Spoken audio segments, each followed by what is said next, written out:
Hello teachers. तो इस video में इस बात पे डिस्कस करेंगे कि अपार आईडी कार्ड बनने के बाद अपार आईडी कार्ड में करेक्शन कैसे करें। यानी अपार आईडी कार्ड बनाने के बाद अगर उसमें कोई मिस्टेक हो, जैसे नेम में स्पेलिंग मिस्टेक हो या फिर कुछ चेंजेस करना हो, तो वो चेंजेस को कैसे अपडेट करें और क्या ये हो सकता है, क्योंकि आप सबके ऐसे बहुत से क्वेश्चंस आए हैं। तो चलिए हम देखते हैं। इसी तरह के वीडियोस को आगे देखते रहने के लिए और हमारे नए वीडियोस की नोटिफिकेशन आपके मोबाइल पे पाने के लिए चैनल को सब्सक्राइब कर लीजिए और सामने दिए बेल आइकॉन पे प्रेस करके ऑल नोटिफिकेशन को ऑन कर लीजिए। तो यहाँ पे अपार आईडी कार्ड में कोई भी करेक्शन आपको करना है तो आप डायरेक्ट नहीं कर सकते, लेकिन अब अपार आईडी का जो डाटा है वो कहां से लिया गया है। अपार आईडी कार्ड में ये जो स्टूडेंट्स की फोटो होती है वो कहां से आई है। यानी अपार किसी ना किसी चीज से लिंक है। जिस चीज से लिंक है उसे अगर आप अपडेट करेंगे, उसमें करेक्शन करेंगे, तो ही आप अपार आईडी कार्ड में करेक्शन कर पाएंगे। यानी अपार लिंक है आधार कार्ड से। यानी आपको अगर कुछ चेंजेस करना है तो पहले स्टूडेंट्स का आधार कार्ड अपडेट करना होगा। यानी वो चेंजेस आपको आधार कार्ड में करने होंगे। अगर आप आधार कार्ड एक बार अपडेट कर लेते हैं तो उसके बाद हमें यहाँ पे स्टूडेंट पोर्टल में अपडेट करना होगा। स्टूडेंट पोर्टल में भी नेम एज पर आधार हमने पहले ही डाला हुआ है। अगर अपडेट होता है तो वहां पे अपडेट करना है नए से, और नेम एज पर स्कूल रिकॉर्ड यहां पे भी अगर आप अपडेट करके रखेंगे तो यहां पे कोई परेशानी नहीं आएगी। लेकिन यहां पे और एक प्रॉब्लम आएगी जिसके बारे में मैं आपको बता देता हूं कि अगर आधार तो अपडेट हो गया स्टूडेंट का, यानी पेरेंट्स ने आधार तो अपडेट करा लिए वे, लेकिन अब हम यहाँ पे स्टूडेंट पोर्टल में उसको कैसे अपडेट करें, क्योंकि डाटा फ्रीज हो चुका है। तो उसके लिए अगर यहाँ पे चेंजेस एक कैरेक्टर की है तो आप यहाँ पे स्कूल लॉगिन से ही चेंज कर सकते हैं, और अगर उससे ज्यादा है, यानी डेट ऑफ बर्थ में मिस्टेक है, मेल फीमेल में मिस्टेक है, या फिर ज्यादा करेक्शन किया हुआ है, तो आपको यहाँ पे SO3 फॉर्म जो है उसको भरकर आप अगर आपके ब्लॉक MIS कोऑर्डिनेटर को देंगे तो वहां से वो अपडेट हो जाएगा। यानी वहां पे स्टूडेंट पोर्टल में तो वो अपडेट हो जाएगा। आधार कार्ड अपडेट हो गया, उसके बाद स्टूडेंट पोर्टल भी अपडेट हो चुका है।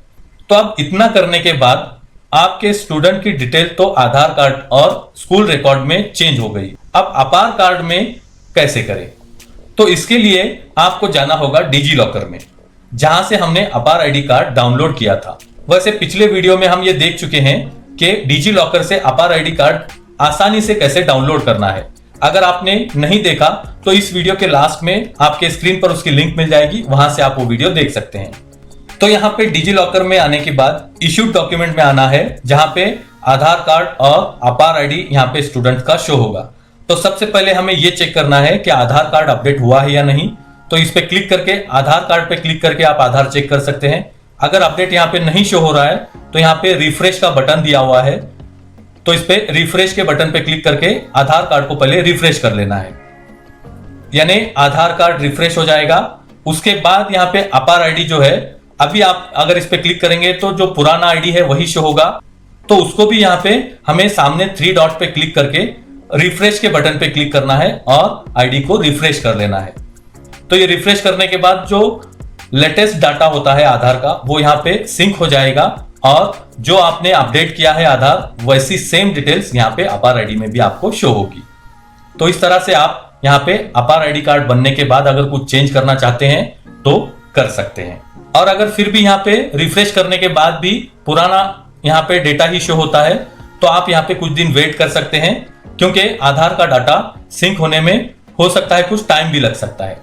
तो यहाँ पे आप कुछ टाइम के बाद भी चेक कर सकते हैं। अगर फिर भी वहां पे कुछ चेंजेस नहीं होते हैं, अपार आईडी कार्ड अपडेट नहीं होता है, तो अपार की वेबसाइट पे यहाँ पे हेल्पलाइन नंबर दिया गया है।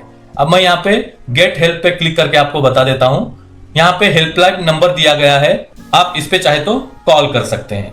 यहाँ पे आपका इशू सॉल्व किया जाएगा। अब मैंने जो आपको यहाँ पे जानकारी दी हुई है कि आप यहाँ पे अपार आईडी अपडेट कर सकते हैं या नहीं, तो वो इसी पोर्टल से दी हुई है, जो कि अपार का ऑफिशियल पोर्टल है। यहाँ पे उसकी प्राइवेसी पॉलिसी में लिखा हुआ है, आप यहाँ पे पढ़ सकते हैं, user control, access and correction. User can access and update their personal information through DigiLocker platform. User can also contact us to correct inaccuracies in their data. यानी अगर यहाँ पे डाटा में कुछ आपकी एक्यूरेसी नहीं है, कुछ यहाँ पे चेंजेस करने हैं, तो आप अपार आईडी बनने के बाद भी करेक्शन कर सकते हैं। उसके अलावा अकाउंट डिलीशन के बारे में भी यहाँ पे लिखा हुआ है, user may request the deletion of their Apaar account and associated data by contacting us, यानी आप अपार हेल्पलाइन पे कांटेक्ट करके ये अपार डाटा डिलीट भी कर सकते हैं। तो यहाँ पे इस वेबसाइट पे पूरी जानकारी दी हुई है। ज्यादा जानकारी अगर आप लेना चाहते हैं तो इस वेबसाइट को आप विजिट कर सकते हैं, जो कि apar.education.gov.in, ये जो अपार की ऑफिशियल वेबसाइट है जो कि अपार की सर्विसेज प्रोवाइड करती है। तो आई होप आप समझ गए होंगे कि किस तरह से आप अपार आईडी कार्ड बनने के बाद भी अगर कुछ करेक्शन करना हो तो आप कैसे कर सकते हैं। तो उसमें सबसे पहले तो आपको आधार कार्ड अपडेट करना है, फिर उसके बाद स्टूडेंट डिटेल में वो अपडेट करना है और डिजी लॉकर पे रिफ्रेश करके आप लेटेस्ट आधार के डाटा के हिसाब से अपार आईडी कार्ड पे वो डाटा आ जाता है और आप लेटेस्ट अपार कार्ड वहां से डाउनलोड कर सकते हैं। तो ये वीडियो आपको कैसा लगा ये कमेंट में हमें जरूर बताइए और आगे इसी तरह के वीडियोस को देखते रहने के लिए चैनल को सब्सक्राइब कीजिए। Thank you for watching.